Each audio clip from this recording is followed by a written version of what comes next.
오래된 범죄 사건 이야기를 하나 준비했습니다. 여러분은 어릴 적 읽었던 동화책 내용이 아직 기억에 남아있나요? 인어공주가 바다마녀의 저주를 풀지 못해서 물거품이 된 이야기와 잠자는 숲속의 공주는 자신을 찾으러 온 왕자를 만나 잠에서 깨어났고 결혼을 하게 되죠. 동화책은 꿈과 희망, 상상력을 통해 아이들이 성장하면서 다양한 발전 가능성을 열어주고요. 이러한 이야기로 전설이나 신화와 함께 동서양을 통틀어 인류의 문명과 함께 존재하고 있었죠. 어릴 때는 마냥 재미있게만 읽던 동화가 성인이 되어서 새로운 관점으로 다시 보게 되면요, 이 이야기의 주제나 상징들이 아주 놀랄만한 무서운 내용이었다는 것을 알게 되는 경우가 있습니다. 과연 이러한 이야기가 아이들이 읽기에 적합한가라는 생각이 들 정도로 무섭고 잔인한 내용의 동화들이 꽤 많이 존재하고 있다는 거죠. 대표적으로 죽을 때까지 춤을 멈추지 못해서 결국 발목을 잘라내는 것으로 끝나게 되는 빨간 구두 이야기가 있고요. 가난에 시달리자 부모에게 버려진 아이들이 과자집에 사는 마녀의 유혹에 빠져서 저녁 식사로 인육이 될 뻔했던 헨젤과 그레텔이 이런 섬뜩한 내용을 가지고 있습니다. 동화가 이런 무서운 내용을 하고 있는 이유는요, 어른들의 보호를 통해 안전하게 자라야 하지만 어린아이들은 가끔씩 어른의 예측을 벗어나는 돌발 행동을 하는 경우들이 있습니다. 이것이 사고로 이어질 때도 많죠. 동화는 이러한 아이들이 위험한 상황에 처하지 않도록 이 돌발 행동들을 제어해주고 조심성을 가질 수 있도록 교훈을 주는 역할을 했던 겁니다. 재미있는 이야기를 통해 일종의 경고를 해주는 셈이 되는 거죠. 그 중에 제가 좋아하는 동화 하나를 소개해 드리도록 하겠습니다. 어느 마을에 푸른 수염이라는 별명을 가진 영주가 살고 있었는데요. 이 영주와 결혼한 아내들은 어떤 알 수 없는 일로 인해서 모두 실종이 됩니다. 그러자 푸른 수염은 안느라는 이름의 새 아내를 얻게 되었고요. 여행을 떠나기 전에 열쇠꾸러미를 안느에게 건네주면서 어느 방이든 열어봐도 좋지만 마지막에 작은 방은 절대로 들어가선 안 된다며, 만약 들어가게 되면 분명 후회할 것이다 라는 말을 하고 떠나게 되죠. 하지만 안느는 호기심을 참지 못하고 푸른 수염이 절대 열어서는 안 된다고 했던 그 작은 방을 열게 되는데요. 푸른 수염은 이 방 안에 자신의 목을 졸라 살해한 예전 아내들의 시체를 모아놓고 있었습니다. 이 장면을 보게 된 안느는 깜짝 놀라서 열쇠를 바닥에 떨어뜨렸고 피를 묻히게 됐죠. 마침 푸른 수염이 여행에서 돌아와 열쇠꾸러미에 묻은 핏자국을 보고는 안느가 약속을 어기고 작은 방에 들어나갔다는 것을 눈치채게 됩니다. 화가 난 푸른 수염은 작은 방에 모아둔 예전 아내들처럼 새 아내인 안느를 살해하려는데요. 이때 안느의 형제들이 나타나서 푸른 수염을 죽였고 목숨을 구하게 된 안느는 남편의 재산을 형제들에게 나눠주고 자신도 새로운 남자를 만나서 행복하게 살게 되었다는 것으로 동화 푸른 수염은 보통의 다른 동화들처럼 해피엔딩으로 끝나는 구조를 가지고 있습니다. 어릴 때는 몰랐지만 성인이 되어서 다시 보니 이 동화가 어린 아이들이 보거나 듣기에 적합한 내용은 아니라는 생각이 좀 드는데요. 동화 속의 주인공은 자신의 아내들을 살해한 잔인한 연쇄살인마로 묘사되고 있습니다. 특히나 아내를 죽인 후 시체를 방 안에 모아두는 것은 실제로 연쇄살인범들에게서나 볼 수 있는 특징이기도 하고요. 살인이 끝나면 새로운 희생자를 만들기 위해 새 아내를 뒀고 사람의 심리를 교묘하게 이용해서 마치 아내가 약속을 어겼기 때문에 죽어도 마땅하다라는 식으로 모든 살인의 책임을 피해자에게 떠넘기는 행동도 보이고 있죠.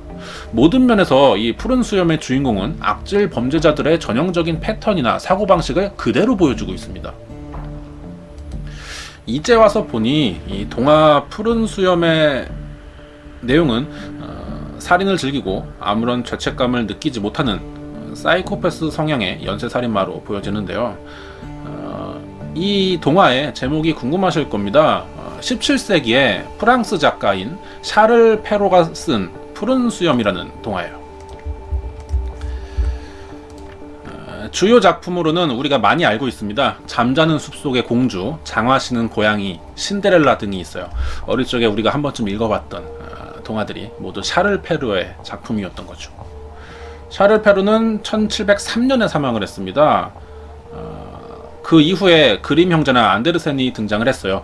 이들과 또 비교가 될 정도로 아주 많은 작품을 남겼고 동화라는 새로운 장르의 기반을 다져놨다라는 평가도 받고 있는 사람입니다. 샤를 페루 이후에 동화가 아주 많은 발전을 했던 것이 사실이고요. 실제로 재주가 아주 많은 사람이었다고 합니다. 동화 작가가 되기 이전에 대학에서 법을 전공한 전직 변호사였고요. 루브르 궁전을 건축 담당하기도 했었답니다. 그리고 프랑스 회화와 과학 아카데미의 창립 멤버이기도 했어요. 아주 다재다능한 인물이었던 거죠. 한 사람이 어떻게 이런 다양한 분야에서 수준 높은 재능을 보일 수 있는지 이것이 굉장히 미스테리할 정도인데요. 하지만 실제로 이 샤를 페로를 더욱 미스테리하게 만드는 일은 따로 있었습니다. 샤를 페로 사망 200년 후에 프랑스에서 깜짝 놀랄만한 대형 연쇄 사건이 일어나는데요. 사건의 내용도 굉장히 잔인했지만 사람들이 진짜 놀랬던 이유가 이 사건이 어릴 때 읽었던 동화책 푸른 수염의 내용과 너무나 똑같았기 때문이었습니다. 이번에 알아볼 미스테리 범죄 사건은요, 200년 전에 쓰인 동화가 현실로 일어났던 푸른 수염 사건에 대해서 알아보도록 하겠습니다. 1916년 5월 프랑스 파리에서 살고 있는 40대 여성 셀레스틴 비숑에게 벌어진 사건입니다. 셀레스틴은 부모에게 물려받은 많은 재산을 가지고 있었다고 합니다. 하지만 자식을 낳기 전 남편이 병으로 사망을 하자 큰 저택에서 혼자서 지내고 있었던 거죠. 당시 프랑스가 1914년에 발발한 세계 제1차 대전으로 인해서 수많은 과부와 부모를 잃은 고아들이 넘쳐나던 시기였고요. 매일 전쟁 소식을 알리는 신문이 만들어지고 있었죠. 이 셀레스틴도 이 신문을 읽는 것으로 하루를 시작했다고 합니다. 그리고 어느 날 신문에서 광고 하나를 보게 되는데요. 이 광고 속에서는 자신을 40대 남성으로 소개하면서 넉넉한 수입과 형편을 가지고 있지만 아내와 사별하고 혼자 두 아이를 키우고 있다면서 재혼 상대를 찾고 있다는 구인 광고였던 겁니다. 남편과 사별한 지 2년이 되었던 셀레스틴도 외로움을 느끼고 있었고 재혼을 고민하던 차였는데 마침 광고 속의 남성이 자신의 상황과 비슷했기 때문에 잘 이해해줄 수 있겠다라는 생각이 들었고요. 그렇게 남자에게 전화를 겁니다. 순조롭게 만남이 진행되었죠. 실제로 광고 속 남성은 이 셀레스틴이 생각한 것보다 훨씬 더 괜찮은 사람이었어요. 예의 바르고 정중한 말솜씨로 남성도 셀레스틴이 마음에 들었고요. 두 사람은 빠르게 가까운 사이가 되면서 만난 지 한 달 만에 재혼을 하게 됩니다. 그리고는 3개월이 지났어요. 갑자기 파리 경찰서에 한 여성이 찾아왔는데요. 바로 이 새 신부가 된 셀레스틴 비숑의 여동생이었습니다. 신혼 생활을 하고 있어야 할 언니가 집과 재산을 모두 처분한 뒤에 갑자기 가족들과 연락을 끊고 사라졌다면서 실종 신고를 하러 왔던 것이었어요. 경찰이 동생에게 연락을 끊기 전 셀레스틴의 최근 근황에 대해서 물어봤는데 2달 전에 언니가 재혼했다라는 사실을 밝힙니다.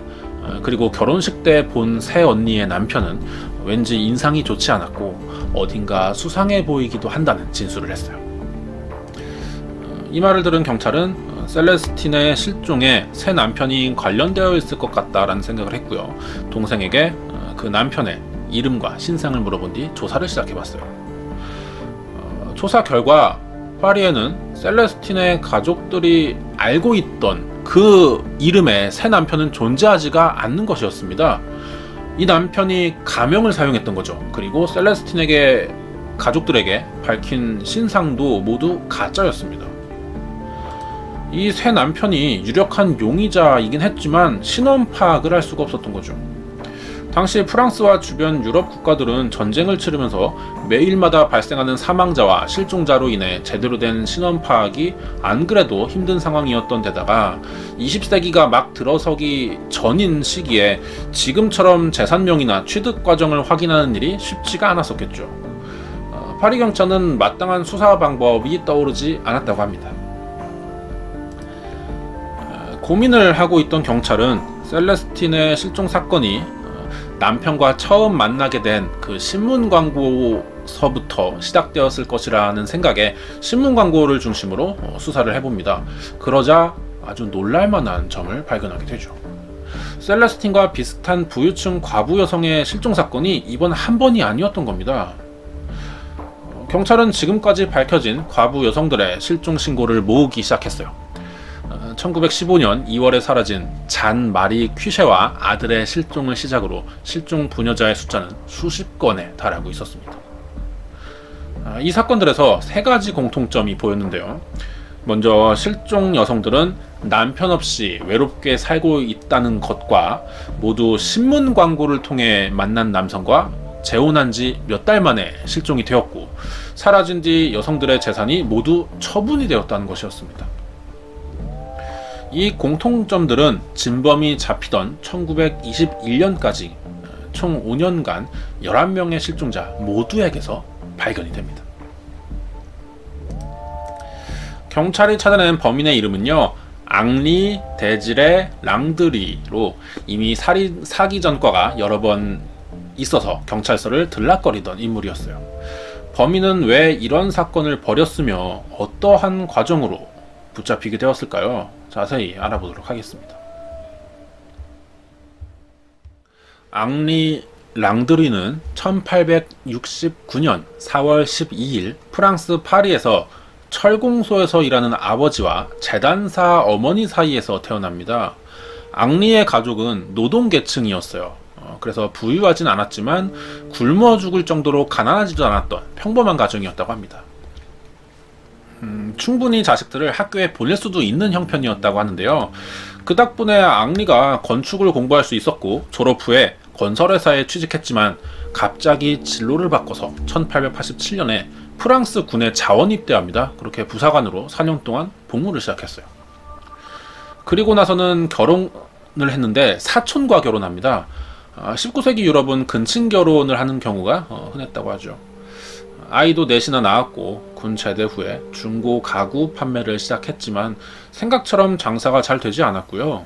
가족이 점점 늘어나자 생활이 어려워진 앙리는 결국 손님으로 자주 오던 과부들에게 사기를 쳐서 돈을 벌기 시작했습니다. 하지만 앙리의 사기 수법이 너무나 허술했다고 그래요. 그래서 금방 붙잡힙니다. 그렇게 징역 2년을 선고받게 되었고요. 앙리가 감옥에 들어가게 되자 아내는 혼자서 자식들을 키울 수가 없어서 다른 지역으로 이사를 가게 되죠. 2년 후에 출소한 앙리는 자신을 기다려주지 않았던 아내와 자식들에게 크게 실망을 했어요. 자신이 죄를 지은 것은 맞지만 생활이 어려워서 아내와 자식들을 먹여 살리기 위해 사기를 쳤던 것인데 자신을 이해해주지 않는다는 생각이 들었던 거죠. 책임질 가족이 없어진 앙리는요, 출소 후에 이제부터는 자신을 위해서만 사기를 치기로 합니다. 당시 시대 상황이 전쟁 중이라는 것에서 새로운 사기 방법을 떠올리게 됐는데요. 전쟁으로 남편을 잃고 외롭게 살고 있는 돈 많은 과부들과 결혼한 뒤에 그 재산을 빼앗는 방식이었던 겁니다. 예전에도 과부를 상대로 사기를 쳐본 경험이 있었기 때문에 과부들이 어떤 조건의 남성과 재혼을 원하는지를 아주 잘 알고 있었다 그래요. 그리고 중년 과부 여성들의 취향에 맞춰서 거짓으로 신문에 자신을 광고하는 글을 올리기 시작합니다. 앙리는 광고를 새로 올릴 때마다 매번 다른 가명을 사용했지만 광고 내용들은 모두 똑같았다 그래요. 40대 아내와 사별을 했고 수입과 형편이 좋으며 재혼을 강력하게 원한다라는 내용으로 신문에 실었던 거죠. 그래서 관심을 보이는 여성에게 연락이 오면은 결혼을 성공하기 위해 최선을 다했을 겁니다. 그렇게 1915년 1월에 만난 잔 마리 퀴셰와 첫 번째 재혼을 하게 되죠. 새 아내는 어린 아들과 함께 살고 있던 여성으로 부모와 죽은 남편에게 많은 재산을 물려받은 상태였습니다. 그리고 한 달도 되지 않아서 이 마리와 아들은요, 앙리가 독을 넣어 만든 음식을 먹고 사망을 하게 됩니다. 독사로 앙리는 아내와 아들의 시신을요, 오븐에 넣어서 불태워 처리합니다. 그리고 재혼을 하면서 자신의 이름으로 변경해둔 마리의 재산을 모두 처분한 뒤에 자취를 감추게 되죠. 이런 식으로 총 11번의 범행이 반복되었고요. 항상 같은 수법만 사용했습니다. 시신을 불에 태우는 수법으로 사망한 여성들의 시신을 찾지 못했죠. 가족들이나 경찰이. 하지만 예외가 하나 있었습니다. 데레제 라보르드린이라는 여성이 시신이 앙리 체포 이후에 유일하게 발견된 케이스인데요. 마찬가지로 앙리에게 독살당했지만 시신이 불에 잘 타지 않아서 집 근처 강에다 시신을 유기했던 것이었습니다. 데레제의 시신은 사망 1년 뒤 부패가 심하게 된 상태로 발견이 되었어요. 데제레가 이 앙리의 희생자 중 유일하게 시신이 발견된 경우고 유가족에게 사건 해결 후에 시신이 전달되었습니다. 하지만 나머지 10명의 희생자들은 전부 시신을 찾지 못해서 불에 태웠다는 것 외에 시신 처리에 대한 정확한 정보를 알 수가 없었다고 합니다.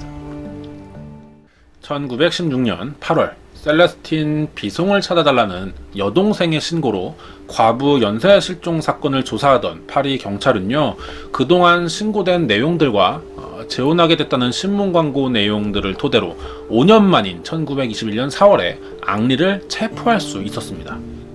체포 당시 앙리 랑드리의 죄명은 재산 횡령이었지만 단순 사기가 아니라 살인범이라는 셀레스틴 여동생의 강력한 주장이 있었기 때문에 경찰은 앙리를 상대로 실종자들을 정말 살해했는지도 함께 조사하기 시작했어요.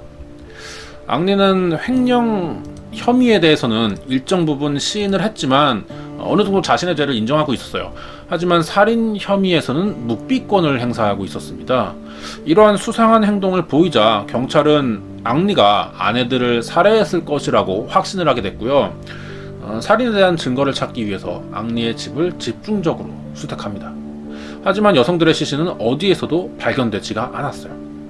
대신에 창고에서 실종 여성들의 옷과 소지품, 그리고 매번 광고를 올릴 때마다 사용한 가명이 적혀있는 메모 등을 발견할 수가 있었고요. 이것으로 앙리의 살인 혐의가 거의 확실시 되었죠. 체포된 지 3개월 후에 앙리는 11건의 살인죄와 횡령 혐의로 재판에 서게 됩니다. 이때까지도 시신들은 전혀 발견되지 않았었기 때문에 앙리는 자신의 살인 혐의를 계속해서 강하게 부인하고 있었는데요. 창고에서 발견된 아내들의 옷과 소지품은 자신의 직업이 중고 가구 매매상이라 출처가 불명한 작물을 구매해서 보관하고 있었을 뿐이며 독극물 구입은 생활고로 인해 목숨을 끊으려는 생각에 구입했다는 것이라면서 신문 광고로 여성들과 만난 적은 있지만 결혼은 하지 않았다면서 재혼 사실까지 부정했습니다. 하지만 재판부는 이미 앙리가 거짓말하고 있다는 사실을 알고 있었어요. 명백한 증거가 발견된 것은 아니지만 앙리의 주장은 재판부에 받아들여지지 않았고요. 판사와 배심원들의 만장일치로 앙리 랑드리는 모든 혐의에 유죄가 인정돼서 사형이 선고됩니다. 이 사형 선고 판결에 가장 큰 역할을 했던 것이 앙리가 자신의 결백을 주장하면서 제출했던 이 집안 내부도 사진 때문이었는데요. 이 내부도에는 실제 집에 가지고 있던 오븐과 함께 이 밑에 글이 하나 써 있었는데 소각하기 위해 설치했다라는 내용이었습니다. 이때까지만 해도 시체를 소각했을 것이라고는 생각해보지 않았던 재판부와 배심원들은 앙리의 이 그림과 설명을 보고 나서 시신을 오븐에 소각했을 가능성을 의심하기 시작했어요. 그러자 앙리가 당황을 합니다. 그래서 진술을 계속 번복하자 이 의심이 점점 확신으로 변하기 시작했죠. 앙리의 변호사조차도 그림을 통해 간접적으로 자백한 것이나 마찬가지라고 했을 정도로 집안 내부도의 그림과 설명은 꽤 자세하기 때문에요. 재판부는 범행이 입증된 것이나 마찬가지라는 판단을 했던 것이죠. 앙리 랑드리의 사형은 1922년 2월 25일 프랑스 베르사유의 단두대에서 집행됩니다. 그리고 잘린 머리를 프랑스에서 보관을 하고 있다가 현재는 미국으로 옮겨졌어요. 미국 헐리우드에 위치한 이 죽음의 박물관이라는 곳에 현재 전시가 되어 있다고 합니다. 끝으로 앙리 랑드리의 이야기가 미국에서 꽤 유명한 편이에요. 아마 이것 때문에 머리가 미국으로 옮겨지지 않았나 생각이 들고요. 1940년이었는데 찰리 채플린이 이 사건을 영화로 만들었습니다. 이 영화 제목이 살인광 시대라고 하는데요. 현재 유튜브에도 영상이 올라가 있는 상태예요. 그래서 여러분이 검색하시면은 내용을 확인하실 수가 있습니다. 여기까지 1916년에 있었던 프랑스의 과부 연쇄살인마인 푸른 수염 앙리 랑드리의 범죄 사건 파일이었습니다.